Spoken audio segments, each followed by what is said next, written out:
friends. This is too sudden. I haven't prepared myself to speak on holistic learning. So I decided to stick to a very simple point and wrap it up. I won't be saying anything new. What I want to say has already been said. What I want to say is about knowledge itself. Knowledge is something which is experiential. We have always thought of knowledge as going along with experience.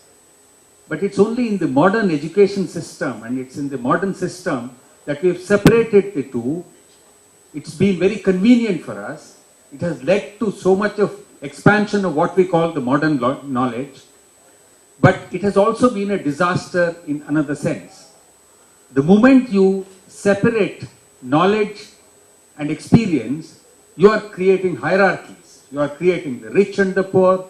You are creating certain knowledges which are very highly valued. It becomes a class. If you are an artist, you are a different class. If you are a peasant, you are a different class. If you are an intellectual, you are a different class. So this is what has happened because of this separation of knowledge from experience. This is what a lot of us were bothered with. I used to be a scientist long ago. I got disenchanted, as some of my friends here have, and then got into theatre. And while I was doing theatre, I again realized I was wanting to do theatre which was meaningful. I wanted to go to the people, do theatre there. But it was very frustrating. And then I said, no, I will have to go and do theatre where people are and not where Kamani is or not where Sri Ram Center is. So I left Delhi, and this is about 24 years back. I left Delhi and went to this village called Hegodu. But even after going to the village, I realized I could not really relate to the village, because it's not easy for a city person to go and relate to the village. You have to relate in a more organic sense. And while I was looking for this organic relationship between my work and the village, I went back to the experience of the earlier artists, the artists of our great Renaissance, the nationalist movement, of Tagore, of Aurobindo. And I suddenly realized the reason why they were all so linked up with the craft. The crafts are the cousins of the arts, the poor cousin of the arts. So I started doing craft only to understand the people of the village where I was living. And it's been a long journey, and this journey has taught me things which people have been saying for so many centuries. You know, these days I'm very fascinated by the idea that Tolstoy gave of bread labor, where he categorically said that you could be doing intellectual labor, that is not labor. You could be doing music, that is not labor. You could be doing painting, and that's not labor. You could be a spiritual leader, preaching, and that is not labor. He said all of them will have to do bread labor by actually doing physical labor. And he did try to do that. The old man, he was by then a very old man, and he tried to do that.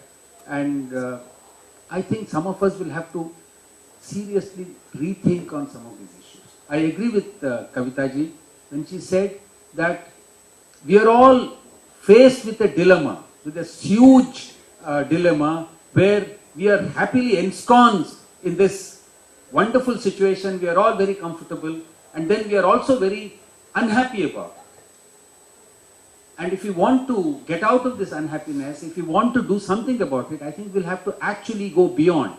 Because in the educational field, a lot of wonderful experiments have happened, but I don't think they've really succeeded. For example, the Rishi Valley School or the Aurobindo School and all that, which actually tries to teach young people labor. But finally, it's so heavily tilted towards the other thing that it doesn't really work. So if we really want to look at it, if we want to really look at the holistic aspect of it, we'll have to tilt it in a very strong way, and it has to happen at a personal level. You know, you have to lead. And I would like to conclude my little remark by telling you of what is happening in the village.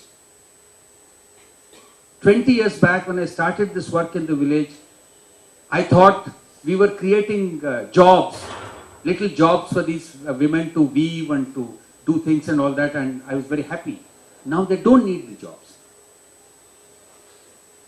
In fact, they don't need anything at all. They just want to go to the cities. Villages in India have become barren. Villages in India have become empty. There are huge houses in the villages, rich landlord houses, where there will be an old man and an old woman beyond 60 waiting to die, and all the young people are there in the New Yorks and the Londons and the Bombays and Delhis or Bangalore. So actually, what we need to do is to make the laboring people, the hard laboring people, get faith in that.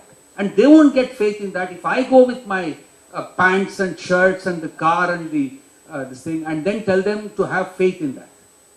So if we want them to get the faith back in the hard labor, it has to begin with us, which is what I share with most of our people, and I find this the only positive thing that is happening in India.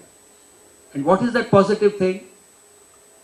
Let's say in the 70s, in the 20th century, we were doing revolution. We were all centrally organizing things and all that. And then something happened and we all just split and spread all over India. And today I find it looks very confused, because there's somebody doing some work in Hoshangabad, somebody is doing some work in some village in Tamil Nadu, and somebody is doing something in Karnataka and all that. But actually I find it very positive, because all these people over the last 2-3 decades have huge experiences, real experiences, very valuable experiences, and I have a feeling it will lead to something. If anything can lead to something at all, I think it is this which can lead to something. And with these few remarks, I thank you all. Thank you very much.